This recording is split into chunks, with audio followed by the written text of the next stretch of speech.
தமிழ்நாடு சிறார் எழுத்தாளர்கள் கலைஞர்கள் சங்கம் சார்பாக மதுரை மாநகர் கிளை இளம் படைப்பாளர்களின் நூல் வெளியீட்டு விழா.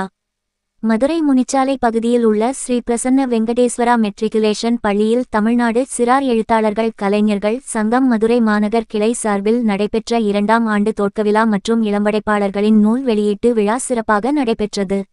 தலைவர் நஜ்முதீன் தலைமை வகித்தார். பொருளாளர் துளிர் வரவேற்புரை ஆற்றினார். செயலாளர் சுலைகாபானு நோக்க உரையாற்றினார். சிறப்பு அழைப்பாளர்களாக பள்ளியின் தாளாளர் பாலகுமார் மற்றும் எழுத்தாளர் ஜிவி ரமேஷ்குமார் ஆகியோர் கலந்து கொண்டு இளம் படைப்பாளர்களின் நூல்களை வெளியிட்டனர். நிகழ்ச்சியில் துணைச் செயலாளர் ஹீஸ்னாராபானு, செயற்குழு உறுப்பினர் கணேசன், துணைத் தலைவர் ஜோஸ் பின்னேரி மற்றும் சங்கத்தின் நிர்வாகிகள், எழுத்தாளர்கள், கவிஞர்கள், இலக்கிய ஆர்வலர்கள் மற்றும் பொதுமக்கள் திரளாக பங்கேற்றனர்.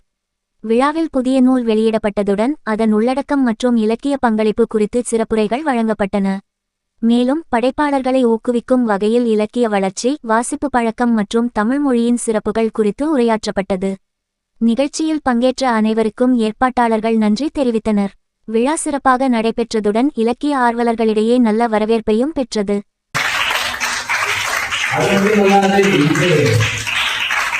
இன்றைய சூழ்நிலை கோவிலுக்கு என்ன இருக்கிறது அனைவருக்கும் தெரியும். பெற்றோர்களையும் சேர்த்துதான் ஏதாவது ஒரு வேலை செய்யணும்னா குழந்தைங்க முகம் நம்ம கொடுக்கறது ஒரு செல்போனை தான் கொடுத்து மேடம் சொன்ன மாதிரி எல்லா குழந்தைகளும் படிக்க வைக்க வேண்டும். முதலில் படிக்க வைப்பதற்கு ஒரு கையில் ஒரு நூலகம், வீட்டில் ஒரு நூலகம் வைத்துக் கொண்டு குழந்தைகள் ஏதாவது நாங்கள் ஒரு வேலை செய்ய வேண்டும்னா குழந்தைகளிடம் நல்ல ஒரு புக்கை கொடுத்து படிக்க வைக்க வேண்டும் என்ற நேரத்தில் பெற்றோர்கள் அனைவரையும் நான் கேட்டுக்கொள்கிறேன்.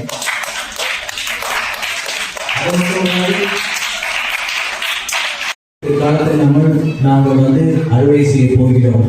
அந்த ஒரு மனதில் வைத்துக் கொண்டு எல்லா குழந்தைகளுக்கும் சிறந்த கல்வியிலையும் சரி, சிறந்த எழுதணும்ன்றது, படிக்கிறதும் சரி, புத்தக வழியில் எல்லாத்தையும் கொண்டு வரணும்ன்றத ஒரு நல்ல விஷயங்களை விதைத்து வருங்காலத்தில் அவர்கள் தருணத்தில் இந்த நூலை பெற்றுக்கொண்ட இந்த பள்ளியினுடைய தாளாளர் பெருமைக்கு எல்லா பாதுகாவலர்களே, அருமையான இந்த பள்ளியை வருகின்ற மூலம் மிக சிறப்பாக நடத்தி கொண்டிருக்கின்ற பள்ளியினுடைய முதல்வர் குறித்து விஜயராஜன் அவர்களே, இந்த புத்தகத்தை மாணவர்களின் சிறுவர்களின் சிறுகதைகளை தொகுத்து நூலாக்கி பெருமை படைத்திருக்கின்ற மாணவர்களுக்கு பெருமை சேர்த்திருக்கின்ற தமிழ்நாடு சிறார் எழுத்தாளர் கலைஞர் சங்கத்தினுடைய தலைவர், அத்தனை அருமையான உள்ளங்களை வாழ்த்துவது வயது இல்லை. அதாவது இந்த